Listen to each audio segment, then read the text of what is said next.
আসসালামু আলাইকুম সবাইকে, সবাই কেমন আছেন? আশা করি বেশ ভালো আছেন। তো আজকে আপনারা দেখাতে নিয়ে আসলাম হিজল ক্যাফে। সো সন্ধ্যার মুহূর্তের পর যখন সূর্য অস্ত গিয়েছিল, তো আসলে দেখুন হিজল ক্যাফটা কতটা সুন্দর লাইটিংময়, চারপাশটা অন্ধকারে সেজে একদম বাহিরটা খুব অসাধারণ করে সারিয়েছে। আমার কাছে খুব ভালো লেগেছে বিধায় আপনাদের কাছে শেয়ার করি। আর নিত্য নতুন করে ভিডিও আপনাদের কাছে শেয়ার করি যাতে আপনাদের ভালো লাগে বা আপনারা একটু বেশি বেশি করে সাপোর্ট করেন। আপনারা একটু বেশি বেশি সাপোর্ট করলে আমার নিজ থেকে ইন্সপায়ার হয়ে এরকম ভিডিও দেওয়ার জন্য। তো যাই হোক, এইটার মুহূর্তে শেষ করে যখন ভিতরে ঢুকবো, তো ঢোকার মুহূর্তে দেখুন কতটা যে সৌন্দর্য এই হিজল ক্যাফটা। তো আমার কাছে খুব ভালো লেগেছে আসলে এখানকার যে চারপাশটা এবং পরিবেশ। আপনার কাছের মানুষজন বা প্রিয় মানুষজন থাকলে এখানে ঘুরে আসতে পারবেন। খুবই সুন্দর একটা পরিবেশ। আর যারা যেতে চান অবশ্যই আমাকে কমেন্ট বক্সে কমেন্ট করবেন, আপনাদের পুরো লোকেশন বা ডিটেলস আমি বলে দিব। তো যাই হোক, আপনারা দেখুন এই হিজল ক্যাফটা।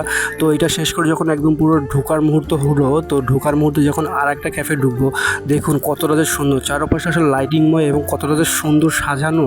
আসলে এই হিজল ক্যাফটা আসলে বেশিরভাগ হচ্ছে সন্ধ্যার মুহূর্তে পরে ফুটে ওঠে। তার কারণ হচ্ছে এখানকার লাইটিংগুলো খুব অসাধারণ লাগে আর চারপাশটা খুব খুব সুন্দর লাগে।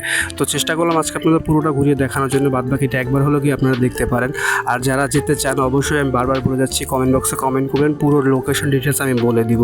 তো হিজল ক্যাফটা খুবই সুন্দর, আমার কাছে খুব ভালো লেগেছে, আপনাদের কাছে শেয়ার করলাম। আর এই ভিডিওটা কে কোথা থেকে দেখছেন অবশ্যই কমেন্ট বক্সে কমেন্ট করবেন। তো ধন্যবাদ ভিডিওটা দেখার জন্য। আসসালামু আলাইকুম।